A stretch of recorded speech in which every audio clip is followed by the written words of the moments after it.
Morning my dear students. मैं NP Singh DAV CCL के physics teacher आप सबों का आज की क्लास में स्वागत करता हूं। मैं आज आपको काइनेमेटिक्स का एक यूनिट उसका एक टॉपिक पढ़ा रहा हूं, वेक्टर्स। ओके, इसके पहले के क्लास में हम लोगों ने वेक्टर में रिजल्टेंट निकालना सीखा था। ठीक है, इसके साथ साथ आप कंपोनेंट, रिजोल्यूशंस और ये सारी चीजें सीखी थी। आज हम लोग सीखने जा रहे हैं प्रोडक्ट्स ऑफ वेक्टर्स। क्लियर है?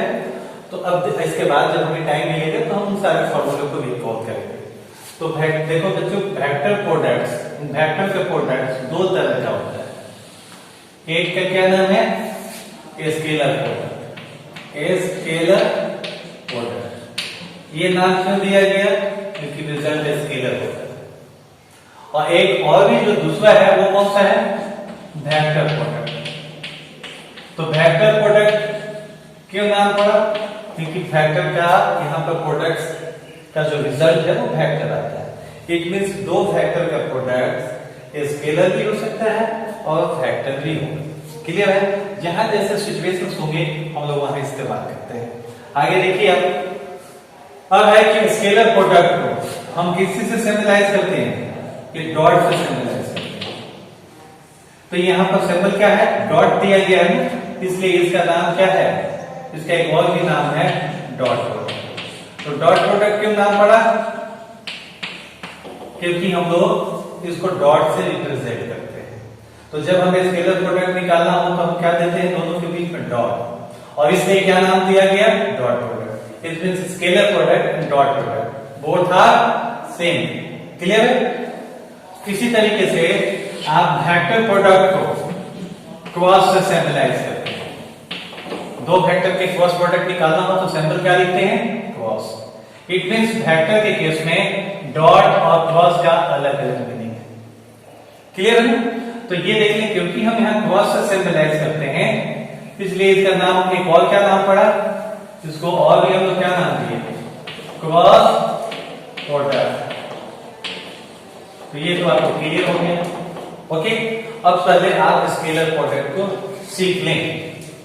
क्लियर है ना? तो दो वेक्टर का स्केलर प्रोडक्ट मैं आपको पहले किसको बता रहा हूं? ये स्केलर प्रोडक्ट को हम लोग पहले सीखें। तो दो वेक्टर का स्केलर प्रोडक्ट, जैसा कि नाम से स्पष्ट है कि दो वेक्टर का स्केलर प्रोडक्ट क्या होगा? एक स्केलर क्वांटिटी होगा। क्लियर है? लेकिन उसका वैल्यू कितना होगा? तो स्केलर क्वांटिटीज का वैल्यू जो होगा आप देखें। सपोज करो कि ये वेक्टर है a और ये है वेक्टर b। ओके, और इनके बीच का एंगल है थीटा। तो दो वेक्टर का, ये जो दोनों वेक्टर्स हैं, इनके स्केलर प्रोडक्ट का क्या बता रहे हैं आपको? डिफिनीशन। क्या है डिफिनीशन? कि स्केलर प्रोडक्ट का two vector is a scalar quantities. अच्छा, ठीक है। वैसे scalar product of two vector, scalar product of two vectors is a scalar quantities, is a scalar quantities having magnitude। अब इसमें स्केलर क्वांटिटीज है तो केवल मैग्नीट्यूड ही होगा। तो scalar product of two vector is a scalar quantity, है ना? Scalar quantities having magnitude, value कितना होगा इसका? Having magnitude equal to products of, किसके किसके? Products of equal to product of magnitude of the two vector, magnitude of the two vector and cosine of angle between भी कौन सा angle? Cosine of a smaller angle between them. ठीक है, या मैं लिख दूं कि कंफ्यूजन नहीं हो कि smaller angle between them, that is क्या लिखा है आपका ए डॉट बी। पहले तो सिंबल कैसे दीजिएगा? डॉट से। क्लियर है? और ये किसके इक्वल हो गया? प्रोडक्ट। किसका प्रोडक्ट? मैग्नीट्यूड ऑफ पहला, उसको कैसे लिखते हैं? Modulus of A. Magnitude of second, modulus of B. और इनके बीच का एंगल क्या लेना है? कॉस। ये चीजें ना लिखा गया है कि scalar product of two factors is a scalar quantities having magnitude equal to, इसका वैल्यू किसके इक्वल है? Product of magnitude of the two factors, okay, A and B, and cosine of the angle between them. Clear है? तो आपने क्या सीख लिया? आप जो है डिफिनीशन सीख लिए किसका? स्केलर प्रोडक्ट का। क्लियर है? अब जरा देखिए इसको, डिफिनीशन के बाद इसकी थोड़ी सी इंपॉर्टेंस भी देख लिया जाए। आप इसको ऐसे भी लिख सकते हैं क्या? क्योंकि मैग्नीट्यूड को हम ऐसे भी डिनोट करते हैं, तो ए बी कॉस थीटा लिखते हैं। तो ए डॉट बी किसके इक्वल हो? A B cos theta. Clear है? अब आप देख लें यहां पर हम इसी को ऐसे भी लिखते हैं। और अभी हम आपको प्रोडक्ट में कौन सा प्रोडक्ट की बात कर रहे हैं? हम आपको पढ़ा रहे हैं अभी आपको स्केलर प्रोडक्ट। ओके, अब जो देखो आप कि इसको दूसरे ढंग से भी हम डिफिनीशन दे सकते हैं। एक डिफिनीशन तो ये है, दूसरा डिफिनीशन देखिए आप। सपोज को ये वेक्टर है ए, ओके, और ये वेक्टर है आपका बी। ठीक है जी, आप ये एंगल लिख लिए हैं थीटा। अभी आप ए डॉट बी कितना लिखें? A B cos theta. इसको मैं ऐसे लिखता हूं ए, और बी कॉस थीटा को हम क्या कर सकते हैं? बी वेक्टर ए, और यहां से अगर हम परपेंडिकुलर ड्रॉ करते हैं, क्या परपेंडिकुलर ड्रॉ किए हैं? ओ से यहां से परपेंडिकुलर ड्रॉ किए हैं। ये मान लो वेक्टर ए जो किससे रिप्रेजेंटेड है? ओपी से। ए वेक्टर को किससे रिप्रेजेंट किया जा रहा है? ए वेक्टर कहां से कहां तक है? ये है वेक्टर ए। क्लियर है? ये है वेक्टर ए। और कहोगे सर बी वेक्टर कौन सा है? ये है आपका वेक्टर बी। किसे? ओ क्यू से किए हैं, ओ क्यू से। तो जरा बताइए, आप याद कीजिए कि बी कॉस थीटा को, ये बी कॉस थीटा को क्या कर सकते हैं आप? ये हुआ ना B cos theta. B cos theta लेंगे तो किसके इक्वल हो जाएगा? ओ ए, इट मींस ए हुआ। क्लियर है कि नहीं? आइए इसको क्या कहोगे? आपको सिखाए थे इनटू कंपोनेंट ऑफ बी। ये क्या है? तो ये आपका बी का कंपोनेंट है along, यानी आप ए डॉट बी का क्या डिफिनीशन, सेकंड डिफिनीशन क्या दे सकते हैं? कि दो वेक्टर का स्केलर प्रोडक्ट इक्वल होता है किसके? उसमें से किसी एक वेक्टर और दूसरे वेक्टर का कंपोनेंट along द वेक्टर के प्रोडक्ट के इक्वल होगा। क्लियर है? तो ये डिफिनीशन क्या हुआ कि स्केलर प्रोडक्ट और dot product of two vector may also be defined as the product of magnitude of one of the vector and component of the second vector along the first vector. इसी को आप ऐसे भी लिख सकते हैं जी। देखिए आप, और ये आपको कोई दिक्कत नहीं होनी चाहिए। हम लोगों ने पिछले क्लास में सीखा था कि अगर हमारे पास ये वेक्टर ए है, क्लियर है, और ये एंगल आपका थीटा है, तो ये आपका ए का एक्स एक्सिस के लॉन्ग ये कंपोनेंट एक्स है, और ये किसके इक्वल होगा? ये cos थीटा। ठीक है जी। और y के लॉन्ग अगर आप लेंगे तो ये वेक्टर होगा, ये y कंपोनेंट होगा, जिसको आप यहां से भी दिखा सकते हैं, और ये किसके इक्वल है? ए sin थीटा। इसलिए आप समझ गए ना कि ये ए cos थीटा क्या है? ए का कंपोनेंट है एंगल थीटा। इसी तरीके से मैंने क्या कहा कि बी cos थीटा क्या है? ये बी का कंपोनेंट है एंगल थीटा, और वो होगा कितना?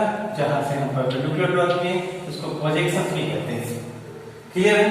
आप चाहे तो ऐसे भी लिख सकते हैं, कैसे देखिए, और कैसे लिख सकते हैं, also a dot b it can be written as a cos theta i into b। अब बताओ कि ये cos थीटा क्या होगा? ये तो a का कंपोनेंट हो गया ये थीटा, यानी आप अगर ऐसे लेते हैं कि ये है वेक्टर a, ये है वेक्टर b, ये है ये थीटा, और यहां से इसको परपेंडिकुलर ड्रॉ कर दो। ये परपेंडिकुलर ही होना चाहिए क्योंकि राइट एंगल नहीं ना, तो परपेंडिकुलर कंपोनेंट ही जानते हैं। तो फिर इसका इधर कंपोनेंट क्या हो जाएगा? ये किससे इक्वल हो जाएगा? a cos theta. तो जरा ये बताइए कि ये आपका क्या निकला? इस तरीके से आप a cos थीटा को क्या करिएगा? Component of a along b, okay, और ये क्या हो गया? Magnitude of vector b। Clear है? तो ये आपने ये भी देखा कि इसको क्या लिख सकते हैं? Component of a along component of a along vector b, okay. और क्या है? इसके साथ किसको मल्टीप्लाई किए हैं? और मल्टीप्लाई किसको किए हो? Component of a along b, और क्या लिए हैं? और ये है b, मतलब क्या हुआ? Magnitude of the vector b। तो आपने दो डिफिनेशन दो तरीके से सीखा, एक तो यह, इसको हमको क्या कहते हैं? ये डिफिनेशन भी सीखे, साथ ही साथ ये है geometrical meaning, geometrical meaning of a scalar product. क्या है geometrical meaning? P scalar product of two vector is equal to the product of magnitude of one of the vector and component of the other vector along the first vector। Clear है? अब इसकी कुछ property सीखिए आप।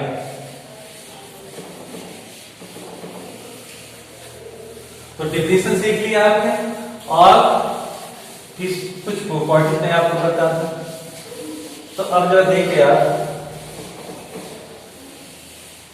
पहली चीज तो आप ये देख लें कि स्केलर प्रोडक्ट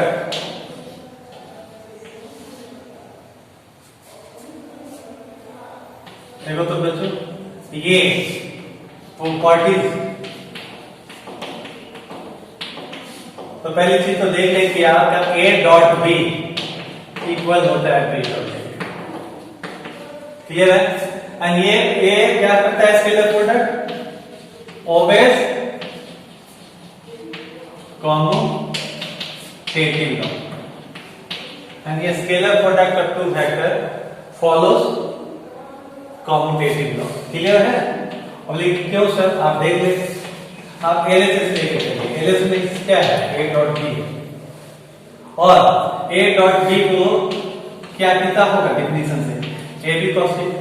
अब ये तो जान रहे हैं कि स्केलर है तो मैग्नीट्यूड है, और स्केलर में तो आप पढ़े ना कि 2 into 3 लिखे या 3 into 3 लिखे, ऐसा तो और बदल सकते हैं। तो फिर मैंने क्या किया? इसको ba cos थीटा लिखा, तो ये किसके इक्वल हो गया? b dot a। तो किसके इक्वल हो गया? RHS। तो एक प्रॉपर्टी तो आपने ये सीख ली। क्लियर है? ये कॉम्यूटेटिव लॉ को फॉलो करता है। हम a डॉट b लिखें या b डॉट a लिखें, कोई दिक्कत नहीं, पर आप ध्यान देंगे क्रॉस प्रोडक्ट में ये बातें नहीं, एंड वेक्टर प्रोडक्ट फॉलो नहीं करता है, वहां आप देखिएगा। दूसरी चीज ये है, कुछ लोग कर सकते हैं कि सर आप जब a b cos थीटा ले रहे थे तो थीटा को आप ऐसे पढ़े होंगे, और अगर b डॉट a ले रहे थे आप तो आप ऐसे पढ़े होंगे। कहीं क्वेश्चन ये होते कि हम इसको यदि पॉजिटिव लें तो इस डायरेक्शन को नेगेटिव लें, लेकिन cos थीटा और cos माइनस थीटा इक्वल होता है, इसलिए रिजल्ट में कहीं कोई, अगर ये बात भी आप सोचते हैं तो कोई दिक्कत नहीं है, रिजल्ट में कोई असर नहीं होगा। इट मींस एक प्रॉपर्टी तो आपने ये सीख ली। दूसरा चीज देखो आप कि अगर थीटा 0 डिग्री होगा तो a डॉट b कितना हो जाएगा? a b cos 0 डिग्री, और ये 1 होता है, इसलिए किसकी इक्वल हो गया? a b। आप ये भी देख लें कि अगर थीटा 90 डिग्री लेंगे तो a डॉट b कितना लिखेगा? तो ये सर a b और cos 90 डिग्री, और ये क्या हो जाएगा? 0। एक इंपॉर्टेंट रिजल्ट है, इसका हम लोग इस पर एक इंपॉर्टेंट सम बनाते हैं। आप यदि प्रूव करना पड़े कि दो वेक्टर परपेंडिकुलर है तो आप क्या दिखाना देते हैं, डॉट प्रोडक्ट 0 दिखा देते हैं। तो यदि डॉट प्रोडक्ट 0 दिखाए ये कब संभव है, जब ये 0 नहीं है, बी 0 नहीं है, लेकिन ए बी साइन थीटा अगर है तो ए और बी सेपरेटली 0 नहीं है, तो निश्चित है ना कि ये cos थीटा होगा वो 0, और cos थीटा कब 0 होता है, 90 डिग्री हो। तो ये रिजल्ट को आप ध्यान रखेंगे, वहां फिर जैसा बनाने में आपको काम करेगा। फिर एक चीज और देखें, अगर हम किसी अपने वेक्टर का सेम के साथ डॉट प्रोडक्ट लें तो क्या होगा, यहाँ इसका मैग्नीट्यूड लिखोगे ए, फिर यहाँ इसका मैग्नीट्यूड लिखोगे, और कोई वेक्टर अगर ये ए है और ये भी ए है तो इनके बीच का एंगल कितना है, 0, यानी अपने साथ ही कोई वेक्टर कितना एंगल बनाएगा, 0। तो यहाँ क्या लिखोगे, cos 0, जो कि इसके इक्वल होगा a²। अब आप एक चीज और देखें, आप ये भी पढ़े हैं कि ये i j क्या है, पिछले क्लास में आप सीखे थे, अगर भूल गए हैं तो उनको भी रिकॉल कर लें कि i j क्या है भाई। अगर हम एक रेफरेंस कोऑर्डिनेट सिस्टम में x y z एक्सिस से बना अगर कोई कोऑर्डिनेट सिस्टम में जिसका ओरिजिन O है, तो ये अगर x के अलोंग कौन किस वेक्टर से डायरेक्शन बताते हैं, i से, y के अलोंग j से, और z के अलोंग k से। तो i j k are such unit vector whose directions are represented by three mutually perpendicular axes x y z respectively। Clear है। और ये जान गया ना कि इनके मैग्नीट्यूड कितने हैं, 1, और मैग्नीट्यूड को तो वैसे लिखते हैं ना मॉडुलस, तो i का मॉडुलस या j का मॉडुलस या k का मॉडुलस कितना होगा, 1। तो ये आप रिकॉल किए। अब जरा देखा जाए कि यदि हम i डॉट i लेंगे तो क्या होगा, कितना रिजल्ट आएगा। तो कहेंगे सर आप a डॉट b में इसका क्या है डेफिनेशन कि a b cos थीटा है, यहाँ किसका मैग्नीट्यूड लिए हैं, a वेक्टर, यहाँ भी इसका मैग्नीट्यूड लिए तो यूनिट वेक्टर है तो वह। यहाँ किसका लिए हो, b का मैग्नीट्यूड लिए हो ना, यहाँ भी तुम b का मैग्नीट्यूड, b की जगह तो i ही है, अब इसका मैग्नीट्यूड कितना है, 1। और इनके बीच का एंगल क्या लोगे, cos। अभी समझाया था ना कि कोई वेक्टर अपने ही साथ इधर ही i है और कोई इधर ही i ले, तो i और i के बीच का एंगल कितना होगा, 0। तो cos कितना लोगे, 0, और ये किसके इक्वल हो गया, 1। इस तरह से ये रिजल्ट आप सीखे कि i डॉट i या j डॉट j या k डॉट k ये किसके इक्वल होगा। और आप उसको भी देख लेंगे कि अगर हम i डॉट j लेंगे तो क्या होगा, i डॉट, और देखिए यहां पर डॉट भूले मत लिखना और नहीं क्रॉस लिखना। क्लियर है। आपको वेक्टर के बीच में लिखना हो तो वेक्टर के बीच के लिए ये दोनों का मीनिंग अलग अलग है, इंटायरली डिफरेंट है, तो इस चीज पर ध्यान रखें। क्लियर है। तो मैं लिख रहा हूं कि i डॉट j, तो यहां फर्स्ट का मैग्नीट्यूड 1, सेकंड का मैग्नीट्यूड 1 जैसा कि डेफिनेशंस में है, cosine of angle between the two, और i और j के बीच का एंगल कितना है, 90 डिग्री। रिजल्ट क्या हो जाएगा, एंड दो असमान वाला को देखा जाए तो चाहे वो i डॉट j हो या j डॉट k या k cap dot i cap, इनका क्या हो, 0। तो ये हम कुछ प्रॉपर्टीज बताए जिसके बेसिस पर हमें इस पर काम करने में सुविधा होगी। क्लियर है। तो अब आप जरा देखिए बच्चे कि आप डॉट प्रोडक्ट निकालेंगे कैसे। क्लियर है ना। तो दो केसेस हो सकते हैं। एक क्या हुआ है आपका कि ये आपको दिया जाए कि वेक्टर a इक्वल टू है कितना, axi plus ay plus az, और वेक्टर b किसके इक्वल है, b1i plus b2j plus b3k, और आपसे कहा जाए कि a डॉट b निकालें।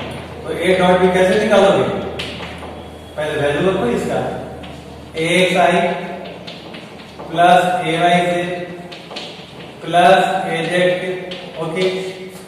और यहां देखिए आप लिखें b1i plus B2J plus B3K।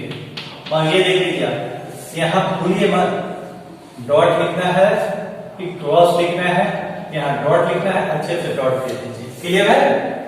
अब आप एक काम कीजिए, कैसे आप प्रोडक्ट निकालते हैं। पहले इस एक को क्या करेंगे, बारी बारी से कीजिएगा ना। तो पहले करो इसको, तो स्केलर को कर लो।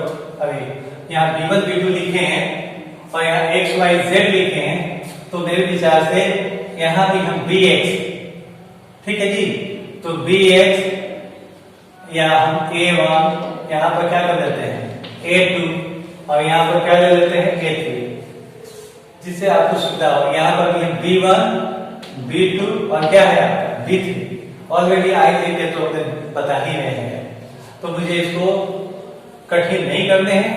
आपका A1 ये क्या लिखे हैं A2 और A3, और लीजिए आप, तो A1 B1 देखो यहाँ पर A1 B1 और I डॉट I देख लिए I डॉट I, ओके।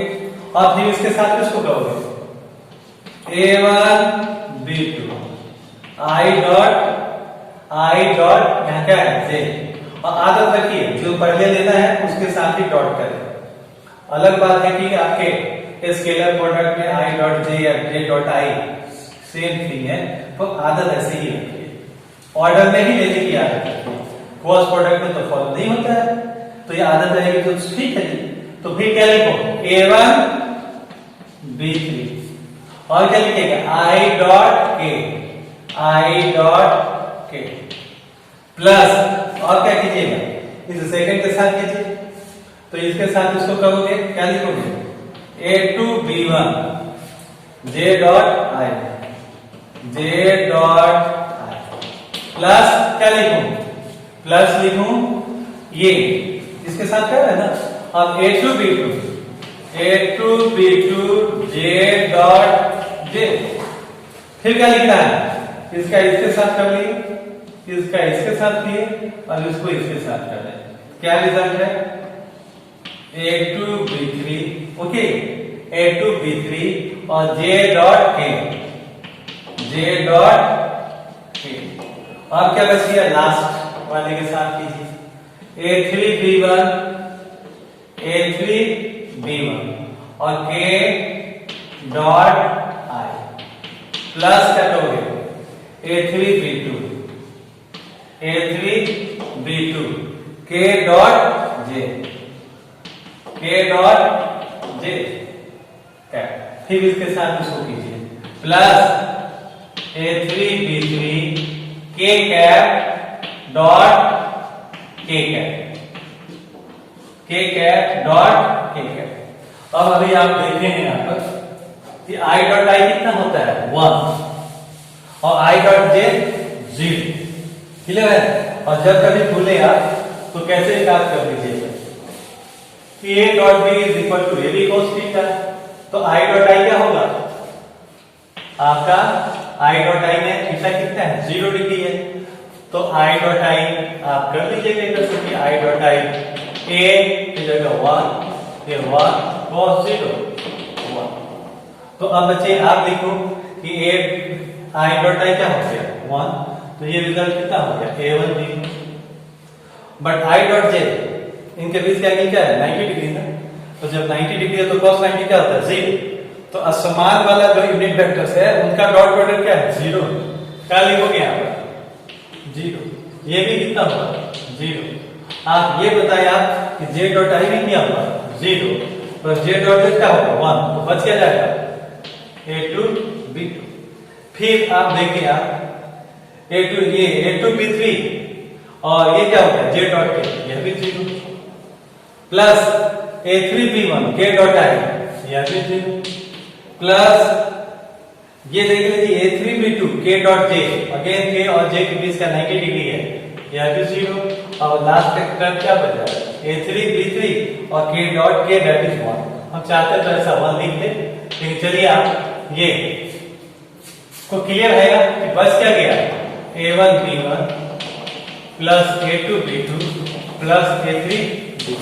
हम समझ रहे हैं कि आप आपको लग रहा होगा कि ये भी लिखने की क्या जरूरत है, तो ठीक है आगे से ऐसा शॉर्टकट लिख लीजिएगा, लेकिन मैं चाहता था कि एक बार आप थोड़ा पेशेंस रख करके उसको लिखना भी सीख लें। क्लियर है? ओके, अब आप कहोगे सर ठीक है, हम एक और एग्जाम्पल से आपको क्लियर कर लें कि आप डॉट प्रोडक्ट कैसे निकालेंगे। अगर हम ये लेते हैं एग्जाम्पल, सपोज करो कि हम वेक्टर ए लिए 2i माइनस 3 से प्लस 4k और वेक्टर b इक्वल टू कितना है i माइनस 4 से प्लस 5k, क्या हम माइनस ही ले लेते हैं। अब आपसे पूछा जाए तो आप कीजिए, कितना शॉर्टकट में नहीं करना है तो वो भी कीजिए, आपको लिखने की जरूरत ही नहीं है, इसे कर लीजिएगा।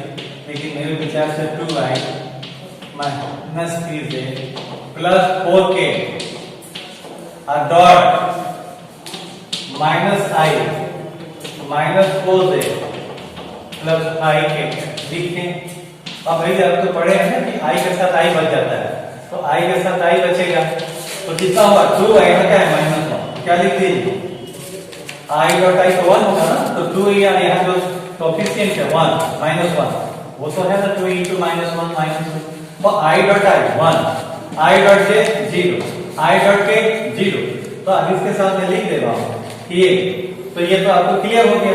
अब आप इसको हटाइए, अब इसके साथ आइए, तो j के साथ क्या बचेगा j डॉट i 0, ये तो बचेगा, पहले स्केलर का कर लो जी, तो minus minus plus 3 into 4 12 and j dot j क्या हो जाएगा 1।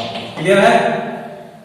ओके, अब j डॉट k क्या होगा 0, इसके साथ करो k dot i 0, k dot j 0 और k डॉट k तो 1 होगा, तो यहाँ प्लस प्लस है तो प्लस 4 प्लस into 5 20 और k डॉट k कितना होगा 1, तो आप तो ऐसे लिख सकते हैं, कोई जरूरत नहीं है, आप ये भी हटा दें और फिर आप उसको सिंप्लीफाई करें, तो माइनस 14 प्लस 20 दैट इज 6। तो आप सीख लिए ना कि डॉट प्रोडक्ट का, लेकिन एक चीज और भी है, तो ये कि सर हम ये जो डिफिनेशन सीखे हैं इसका कर्व यूज करेंगे। मान लीजिए ये भी देख लिया कि अगर आप ये भी तो डिफिनेशन सीखे हो ना कि ये डॉट बी का डिफिनेशन मैथमेटिकली क्या लिखेगा ए बी cos b, तो इससे डॉट प्रोडक्ट कर्व निकालोगे। मान लो कहा है कि एक वेक्टर का मैग्नीट्यूड है 4 यूनिट, ओके, वेक्टर b का मैग्नीट्यूड है, दूसरे वेक्टर का मैग्नीट्यूड है 5 यूनिट, अब उनके बीच का एंगल ये दिया है वो है 60 डिग्री, तब क्या हम ये इस तरीके से निकालेंगे नहीं, तो उस केस में आपका क्या रिजल्ट, यही रिजल्ट काम करेगा, ए बी cos थीटा, ए की जगह क्या लिखोगे 4, बी की जगह 5 और cos 60 डिग्री। क्लियर है? तो आप इस तरीके से भी ये डॉट प्रोडक्ट्स निकालेंगे या स्केलर प्रोडक्ट।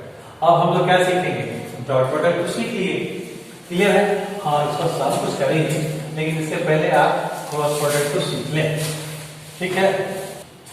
ठीक है बच्चों, आपने क्या सीख लिया अभी, स्केलर प्रोडक्ट सीखा, अब आप लोग वेक्टर प्रोडक्ट सीख लें, ठीक है ना?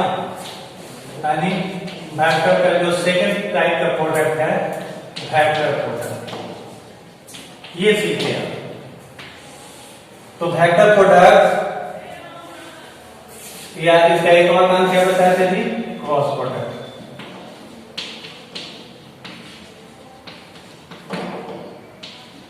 और ये डिफिनीशन जो है आप सुन लें, मैथमेटिकल डिफिनीशन दे देते हैं और भाषा में आप लिखिए। मैं दो वेक्टर का क्रॉस प्रोडक्ट को यहाँ डॉट से नहीं लिख सकते, हम क्रॉस लिखेंगे। कितना होता है, पहले का मैग्नीट्यूड सेकेंड का मैग्नीट्यूड, उनके बीच के एंगल का क्या चलेंगे साइन, ठीक है जी। और यहां तक अगर लेकर छोड़ देंगे आप तब तो रिजल्ट स्केलर ही होगा। देख देख में कहां पे मैटर है, A B sine A B एक मत भी दे रहे हैं तो यह भी स्केलर स्केलर स्केलर, और रिजल्ट हमें कैसे लाना है वेक्टर, तो बताइए आप। तो इसके लिए क्या करते हैं आप, एक एन कैप से मल्टीप्लाई, तो ये स्केलर है लेकिन ये एन कैप जो है यूनिट वेक्टर है और वेक्टर से मल्टीप्लाई होने तो रिजल्ट क्या हो जाएगा वेक्टर। तो scalar multiplied by A vector, result क्या होगा, स्केलर को वेक्टर से करोगे तो रिजल्ट फैक्टर। तो अब बच्चों ये देख लो, अगर मैं एन कैप न लिखूं तो फिर तो ये रिजल्ट स्केलर नहीं बनेगा। यही एन कैप है जो रिजल्ट को फैक्टर बता रहा है। तो बोले कि सर अब ये बताइए कि एन कैप है क्या। तो पहली चीज हम मॉडुलस वैसे भी लिखते हैं, सुविधा तो मुझे ऐसी ही होती है लिखने में। इतनी बार हम एक लाइन दें, दो लाइन दें और फिर उसके ऊपर से हम ऐसा दें, तो सब कुछ चाहता है कि लेस टाइम टेकिंग हो। इस तरह से हम इसको क्या किए, यूटिलाइज किए। अब बच्चों देखो यहाँ पर कि आप कहेंगे सर यहाँ एन कैप क्या है। तो पहला स्टेज कि n cap is a unique factor. देखिए ठीक है, इसका मतलब कि एन कैप का मैग्नीट्यूड क्या होगा, 1। क्लियर है। अच्छा, और है कि एन कैप इज क्या लिखे हैं, परपेंडिकुलर। तो n cap is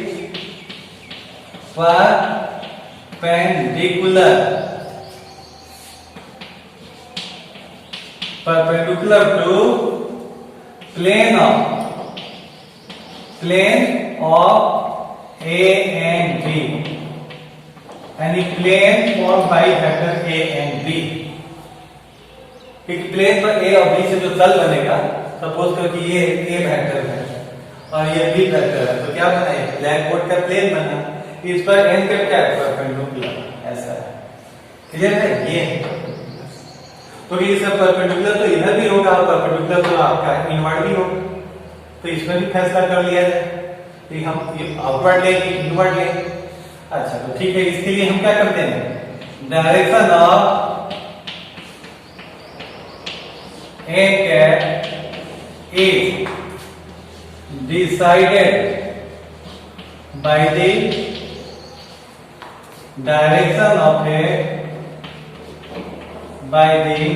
direction of a right handed screw. The direction of n cap is decided by the direction of a right handed screw. Clear है। अच्छा ठीक है, और थोड़ी सी दिक्कत आप महसूस कर रहे हैं, मैं डायग्राम भी बताता हूं। ये है वेक्टर A और ये है आपका वेक्टर B। इनके बीच का एंगल है थीटा और एन कैप कौन सा है, ये है। बोले कि सर अभी तो आप कह रहे थे कि हम एन कैप इधर भी ले सकते हैं, तो कब ये लेना होगा, कब ये इसका फैसला कर लिया जाए। अभी हमारे पास ये एंगल थीटा अंडर कंसीडरेशन है। इस केस में तो ये आपका ये हम लेंगे, दोनों के एक साथ नहीं रखने की कोई कंफ्यूजन हो आपको। अब आप सीख लेंगे एन कैप क्या क्या है। तो n cap is a unique vector, magnitude 1 है, ठीक है। यानी इसके रहने से इसके वैल्यू को कोई असर नहीं पड़ता। आप अगर a cos b का आप यदि मॉडुलस लें, मैग्नीट्यूड लें, तो इधर भी आप मैग्नीट्यूड लीजिएगा ना, A B sine theta n cap का, तो भाई ये ए बी साइन थीटा होगा, क्योंकि एन कैप का तो क्या हो जाएगा 1। क्लियर है। तो ये मैग्नीट्यूड पर कोई असर नहीं देगा। और क्या सीखे इसके विषय में कि n cap is perpendicular to plane of A and B. अगर हमने ये ए वेक्टर और ये बी वेक्टर से एक ऐसा तल बनाया, इस तो यही प्लेन बनेगा। अब इस प्लेन पर क्या है, परपेंडिकुलर है। क्लियर है। तो इसके प्लेन पर ए और बी से बने प्लेन पर ये क्या है, परपेंडिकुलर है। लेकिन अभी बात हो रही थी कि परपेंडिकुलर तो यही होगा, इस लंबाई और इस चौड़ाई से ये जो तल बना है इस पर क्या है, परपेंडिकुलर है। लेकिन हम अंदर की ओर इनवर्ट लेंगे, ये भी तो होगा, ये फैसला कब किया जाएगा। तो direction of n cap is decided by the direction of a right handed screw. अब एक राइट हैंडेड स्क्रू को आप ऐसे घुमाएं ए से बी, तो ए से बी घुमाइएगा तो सुन लीजिए जी, आपको ए से बी जाना है, यह एंगल कंसीडरेशन है, स्मॉलर एंगल, इस एंगल के फेवर में मत पड़िए, नहीं तो उंगली को ऐसे तो मोड़िएगा नहीं, ऐसे मुड़ेगा क्या, ए से बी क्यों मोड़ सकते हैं क्या, लेकिन थोड़े देर तक नहीं, ये अंदर ये एंगल आपके इशारा नहीं, आपको इस पर विचार कीजिए। आप वो तरीके लीजिए जिससे कि ये एंगल घटे या बढ़े। तो ए से हम ले रहे हैं बी की ओर, तो ये ए से बी की ओर रोटेट कर रहे हैं, तो किधर है यार, एन कैप परपेंडिकुलरली आउटवर्ड। लेकिन अगर हम बी की ओर से लेते तो कैसे करते, क्या हम बी से ए की ओर ऐसे घुमाते, नहीं ना, निश्चित है कि हमको ऐसे घुमाना पड़ेगा। तो ये घुमाएंगे तो क्या हो जाएगा, इनवर्ड। तो बोले कि नहीं हम तो ये ऐसे रोटेशन करेंगे तो ये एंगल आपके कंसीडरेशन में नहीं है। लेकिन अब तो कहिए कि आप तो राइट हैंड का रोल किए, कहीं स्क्रू की तो चर्चा भी नहीं की है। अच्छा ठीक है, मुझे लगा कि स्क्रू वाले से एक और हम पेन लेते हैं। सपोज कर कि मेरे पास अगर 2 पेन होते तो मैं इसको बता पाता। क्लियर है? तो जरा देखते हैं ये एक पेन की हम और हम यूज करते हैं। देखो बच्चे, सपोज करो कि ये आप तो यहाँ पर ए के पास रखे हो, क्या ए से बी लेना है और राइट हैंडेड स्क्रू को ऐसे घुमाओ। क्या ए से बी क्यों घुमा रहे हो? ए से बी तो घुमा रहे हैं, देखिए ए से बी। तो जब देखोगे कि ऐसे स्क्रू को घुमाते हो तो क्या ये टाइट होता है कि बाहर निकलता है? बाहर निकलता है ना, इधर जाता है ना, तो आउटवर्ड होगा। आप कहेंगे सर हम बी से ए लेंगे, तो पहले इसको बी से सिक्योर किए हैं ना, ऐसे जब ऐसे स्क्रू को करते हो तो क्या होता है? आप इस तरह से स्क्रू को करते हो तो क्या होता है? टाइट होता है। तो इन्वर्ट कीजिएगा। कुछ बच्चों को दिक्कत होता है कि जब देखिएगा वो ऐसे रोटेशन कर रहे हैं तो पूछेंगे कि भाई किधर घुमा रहे हैं, तो कहेंगे सर आप ए से बी जा रहे हैं। वो इसको भी ए से बी लेते हैं और इसको भी ए से बी लेते हैं। गलती कहां हो गई? अगर आप ए से बी ले रहे हैं तो क्या यह एंगल आपके कंसीडरेशन में है? नहीं ना। आपको कहा जा रहा है कि स्मॉलर एंगल है। आप किस एंगल पर बात कर रहे हैं? थीटा। आपने ये तो नहीं लिखी है ना कि 360 डिग्री माइनस थीटा। तो जब इससे ऐसे कोई रोटेट करे तो आप देखना बंद कीजिए, क्योंकि थीटा के सेहत पर कोई असर नहीं पड़ रहा है। हम तो नहीं देख रहे अभी। हाँ, अब हम देखना शुरू किए तो सर बी से हम ले जा रहे हैं, फिर हम देखना बंद कर दिया, फिर कोई ऐसे घुमा रहा है हम नहीं देखेंगे। हाँ, हम किधर जा रहे हैं? ए से बी जा रहे हैं। और फिर इधर घुमाए तो देखना बंद कर दीजिए, अभी नहीं देख रहे हैं। आप ए से बी, आप कितनी भी अगर कंफ्यूजन रखिएगा तो ये एक ही रोटेशन को ए से बी और बी से ए भी करते रहिएगा। तो अभी जैसे मैं यहां से ले रहा हूं, क्या आप देख रहे हैं? नहीं। आप नहीं, आप देखना शुरू किया। किधर से किधर जा रहे हैं? सर ए से बी जा रहे हैं। ऐसे केस में स्क्रू क्या होता है? खुलता है ऐसा, इसलिए डायरेक्शन क्या होगा? आउटवर्ड होगा। क्लियर है? यदि हम ऐसे रोटेट कर रहे हैं, किधर कर रहे हैं जी?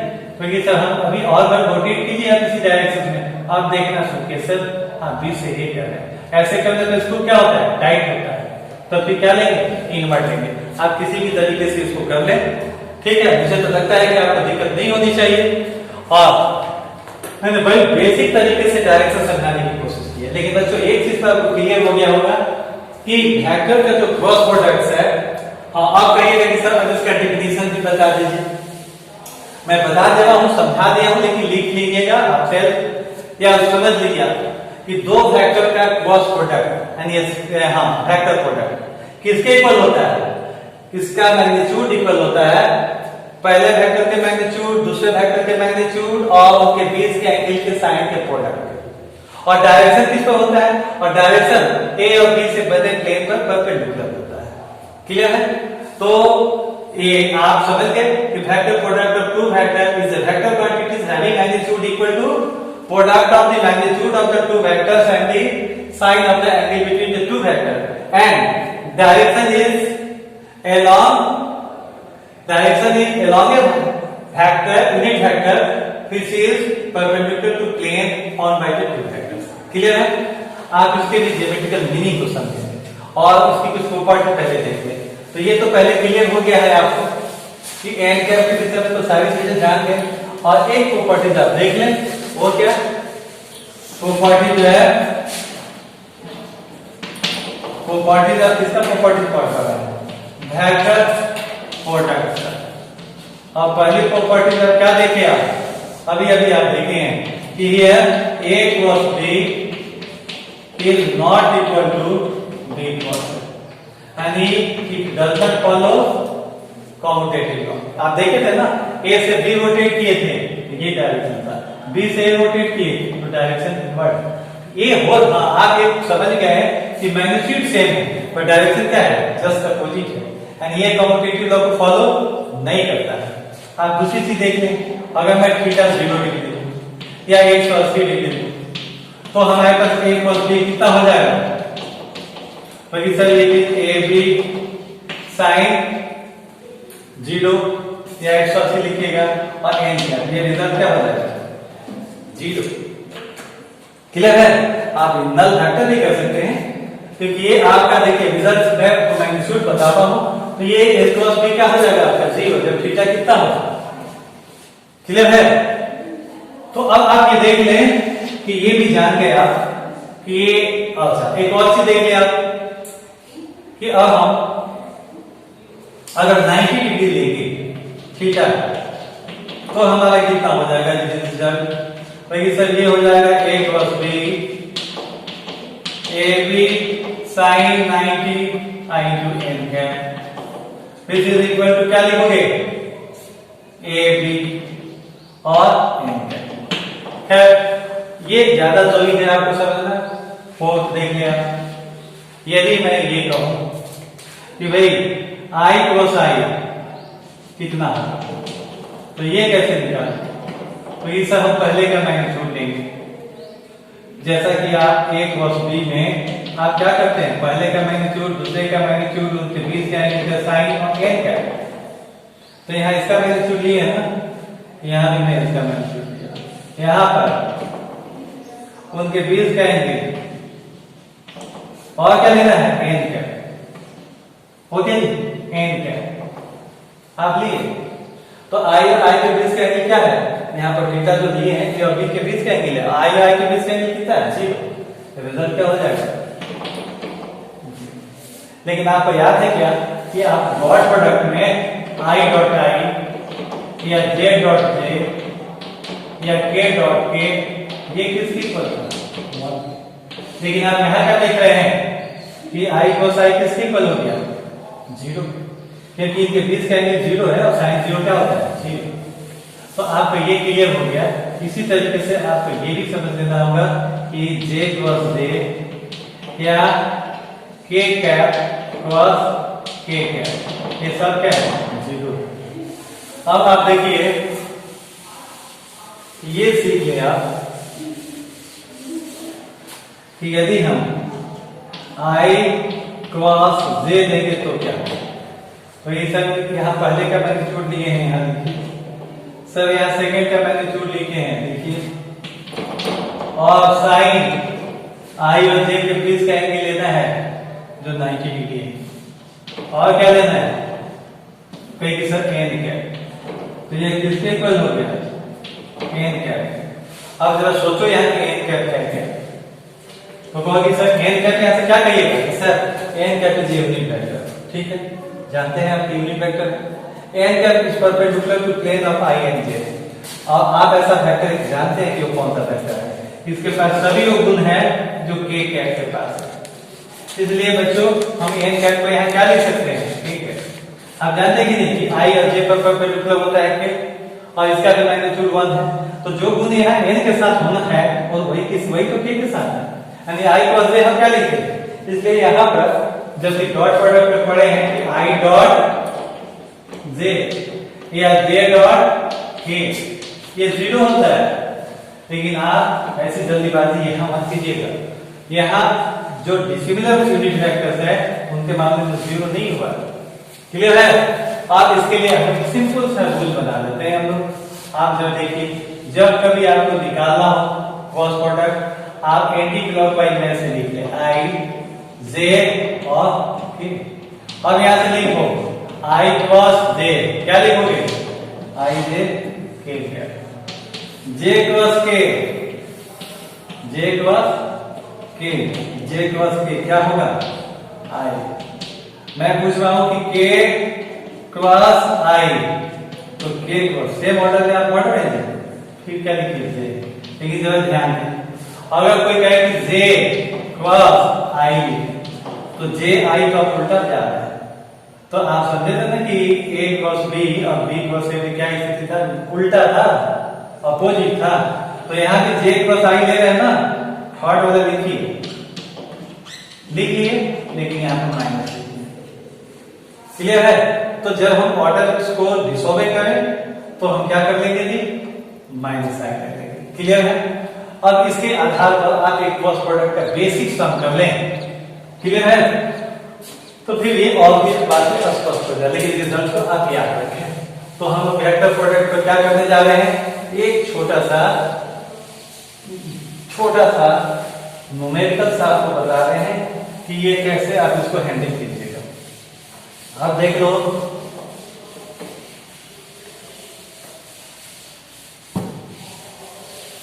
ये आपके पास है कि A vector is a1i plus a2j plus a3k और vector b is equal to b1i plus b2j plus b3k। अब आप a प्लस b को निकालेंगे। आप कैसे कीजिएगा? a1i a2j a3k क्रॉस क्या ले आए? b1i plus b2j plus b3k। अब देखिए मैं स्टेप भी छोड़ूंगा।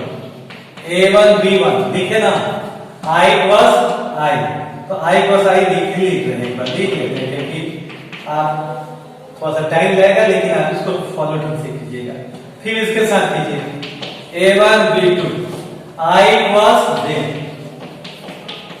मत लिखिएगा j cross i, commutative law को फॉलो नहीं करता है। प्लस क्या लिखिए a1 b3 i plus k। अब किसके साथ कीजिए? इसके साथ कीजिए a2 b1, पहले स्केलर का कर लीजिए, साइन का कर लिए j प्लस i, फिर इसके साथ इसको करो a2 b2 j plus j। अब यहाँ डॉट मत लिखिएगा, यहाँ वेक्टर में दोनों अलग अलग है। a2 b3 j plus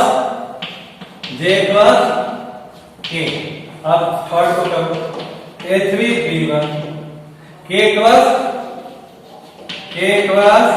i plus a3 b2 k plus j plus a3 b3 k plus k। अब जहां भी हमको क्रॉस प्रोडक्ट निकालना है हम पहले क्या कर लेते हैं? हम लोग पहले ही जो है एक ऐसा आप जो है ये ऐसा बना लें, i j और k लिख लें।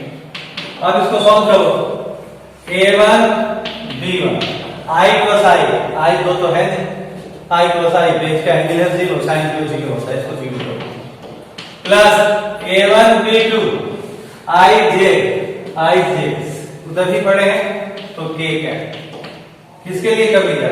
a1 b2 हो गया, a2 b2 हुआ। अब इसके साथ आइए a1 b3 i और k, ऑर्डर बदला है माइनस लेकर। फिर इसके साथ आओ a2 b1 ji, फिर ऑर्डर चेंज हुआ माइनस के। किसके साथ देखिए? फिर a2 b2 और j प्लस j क्या होगा? 0। क्लियर है? फिर a2 b3 और j k क्या होगा? i। अब किसके साथ है?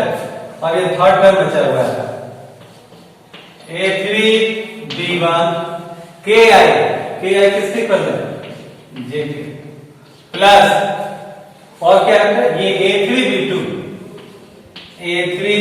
b2 kj माइनस है प्लस फिर कहोगे सर a2 b3 नहीं लास्ट टर्म का है यहां है a3 और क्या है b3, तो हम लिखे a3 b3, ठीक है ना। और क्या है कि k क्रॉस k 0। अब इसको सिंप्लीफाई करने के बाद आप यहां पर लिख लीजिए, मैं लिख रहा हूं इसको, देखोगे और a क्रॉस b कितना हो गया? यहां पर क्या बचा है? पहले यहां से लिखते जाइए, तो ये तो 0 है, a1 b2 k क्या है? ओके, ये हुआ। फिर यहां से क्या हुआ? Minus a1 b3 j। तो ये काम किए, ये किए a2 b1 और k, क्योंकि माइनस हम पहले ही लिए। फिर यहां देखो ये तो 0 हुआ, a2 b3 plus a2 b3 i, और क्या है यहां से? क्या है? Plus a3 b1 j minus a3 V2I, clear है। अब ये 0। तो देखिए आपको यहाँ से फर्स्ट देखने में भी दिक्कत हो सकती है, आप कुछ सुनिए, कुछ ऐसा देखिएगा और सेल्फ कीजिएगा, कहीं प्रॉब्लम नहीं होगा, क्योंकि मैंने पूरे प्लान को ही तोड़ा है। और फिर मैं आपको एक शॉर्टकट भी बता देता हूँ। फिर कहिए सर ये पहले आई के साथ लिखिए, आई वाला कहाँ है, एक यहाँ है और कहाँ है, आई यहाँ है। तो कहिए सर हम लिखते हैं A2B3 माइनस A3B2 और आई, और क्या है, अब सर ये जे वाला कहाँ है, तो जे का कर्स यहाँ है, A3B1 माइनस A1B3 जे, ये भी लिखिए। के वाला देखिए क्या है, ओके, ये जे लिखे ना, आप जे लिखिए A1B2 और के वाला कहाँ है जी, A2B1 और यहाँ के है, क्लियर है। तो आपको ये समझ में आया, लेकिन आप परेशान हो रहे हैं कि मुझे इतना लंबा नहीं करना है। मैं आपको बता दूं, आप एक दूसरे तरीके से भी कर सकते हैं। चलो देखिए इसको कैसे करते हैं, और फिर ये एक टॉपिक समझिए और फिर छोटे छोटे 2-4 क्वेश्चन दे देंगे, फिर आप इसको प्रैक्टिस कीजिएगा। एक मैं लिख रहा हूं कि A + B, तो मैं ऐसे लिख सकता हूं, डिटरमिनेंट का तरह। पहले आप I, J और K लिखिए और फिर लिखिए, ये पहले है ना, क्या था, A1 B1 A1 B1 नहीं था, A2 एंड A3 था। अब B के साथ क्या था, B1 B2 B2, और इसको तोड़िए, तोड़ो बच्चों। तो मैं आपको बता दूं कि ये किसके इक्वल होगा, और देख लीजिए मैं यहां लिख रहा हूं, और A + B किसके इक्वल, पहले यहां रखिए, यहां लिख लो I, लिखे, और इसके बाद I लिखने के बाद इसको बंद करो, इनको A2B3 अब फिर इसके साथ इसको लिखो A2B2 A3, तो A2 क्या लिखे जी, B3, आप क्या लिखने जा रहे हैं, B2 A3। और देखिए कुछ लोग ऑर्डर चेंज कर देता है, मैं यहाँ क्या लिखता हूं कि I के बाद हम माइनस से लिखते हैं, तो साइन लिखनी है माइनस, ऑर्डर वही लिखेंगे, इसको बंद किए ना, A1B3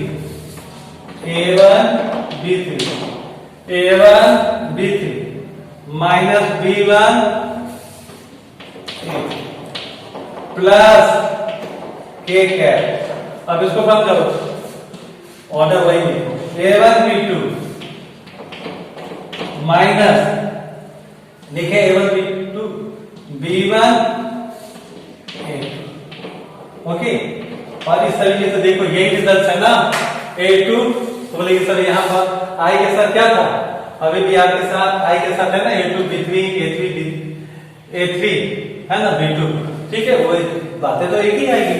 और ये आप बहुत आसानी से आप डिटरमिनेंट की मदद से कर लेते हैं, और इसमें आपको इस तरह से जो है बनाने की जरूरत भी नहीं पड़ती है कि एंटी क्लॉकवाइज I और J के, लेकिन ये रूल्स तो यही था, इसलिए उसे भी जानना जरूरत है। और देखिए सर आप ये साइन कैसे लिखते, तो अगर मान लीजिए कि हमारे पास अगर ऐसा होता कि A कोई लिखता है -I +2 से -3, तो मैं क्या लिखता है, A1 की जगह पर -1, और यदि मैं B लिख रहा हूं 2I + 3J -4K, तो कैसे कहिए कि डिटरमिनेंट में हम लिखेंगे कैसे, आप ऐसे ही लिखिएगा, A + B लिखते हैं ना। अब आप यहाँ पर I J K करने लिखना ही, I कैप J, A पहले है तो इसके साथ कोएफिशिएंट क्या है, इसके साथ क्या है, इसके साथ, फिर B वाले में इसके साथ क्या है, और माइनस। अब ये आपके सारी चीजें मैंने वैक्टर में बताई, टाइम होता तो और भी कुछ चीजें था, लेकिन आपसे फिर भी लगभग सारी चीजों को जान लिए हैं। केवल मैं जो काम कर रहा हूँ इसको आप थोड़ा सा जो है ये ऐसे होमवर्क कर दीजिएगा। मुझे पूरी उम्मीद है कि कोई परेशानी नहीं होगी, और अगर फैक्टर ठीक है तो आप देख रहे हैं कि इसका उपयोग देखो जी, जैसे कहीं डॉट प्रोडक्ट सीख के क्या करेंगे, यदि आपको निकालना है वर्क डन, तो वर्क डन क्या है, फोर्स और डिस्प्लेसमेंट का डॉट प्रोडक्ट। आप अगर डॉट प्रोडक्ट नहीं जानिएगा तो वर्क पावर एनर्जी में ये वर्क डन कैसे निकालिएगा, एफ डॉट डी निकालने कहिएगा, क्लियर है। इसी तरीके से यदि आप क्रॉस प्रोडक्ट नहीं सीखेंगे तो आप रोटेशन पढ़ेंगे, उसमें टॉर्क निकालते हैं, ये आर क्रॉस एफ होता है, या आप एंगुलर मोमेंटम निकालते हैं, आप cos क्या लेते हैं, P निकालते हैं, तो cos प्रोडक्ट क्या ना। इसी तरीके से आप वर्क पावर निकालते हो, तो क्या है कि आपका पावर जो इंस्टेंटेनियस पावर है वो है F डॉट प्रोडक्ट है फोर्स एंड वेलोसिटी। तो आप देख रहे हैं ना कि ये फोर्स भी वेक्टर है और ये भी वेक्टर है, लेकिन यह रिजल्ट स्केलर है, वर्क स्केलर है, हमें स्केलर प्रोडक्ट से काम करना होता है। तो जब तक कि आप वेक्टर की चीजों को नहीं सीखेंगे, आप किसी भी कीमत पर आपको फिजिक्स में हर जगह दिखेगा। इसलिए मैंने इसमें टाइम दिया और हम आपको एक होमवर्क दे रहे हैं कि ये आपका अगर ए जो है 2i minus 3j plus 4k and that b is equal to I plus 2j minus 5k। आपका क्या काम है, फाइंड। क्या क्या काम कीजिएगा, पहला काम कीजिएगा a का मॉडुलस निकालिएगा, ठीक है ना। कोएफिशिएंट का I का स्क्वायर प्लस j का स्क्वायर प्लस k का स्क्वायर। फिर क्या करोगे, a प्लस b को ऐड करके मॉडुलस निकालोगे। और किसका निकालिएगा, modulus of a minus modulus of b। और ध्यान लें कि ये अलग है a माइनस b से, ये भी निकालिएगा। क्लियर है। इसके बाद आप देख लें कि ये तो जान गया। और आप क्या कीजिएगा, एक यूनिट वेक्टर a कैप निकालिएगा और a कैप सीख लिया। कैसे a कैप निकालने थे हम लोग, वेक्टर a में उसके मॉडुलस से डिवाइड करते हैं। और इसके बाद आप क्या निकालिएगा, a डॉट b निकालिएगा, डॉट प्रोडक्ट, और a क्रॉस b निकालिएगा। और जो देखिए अब आपको निकालना है angle between A and B using dot product और एंगल बिटवीन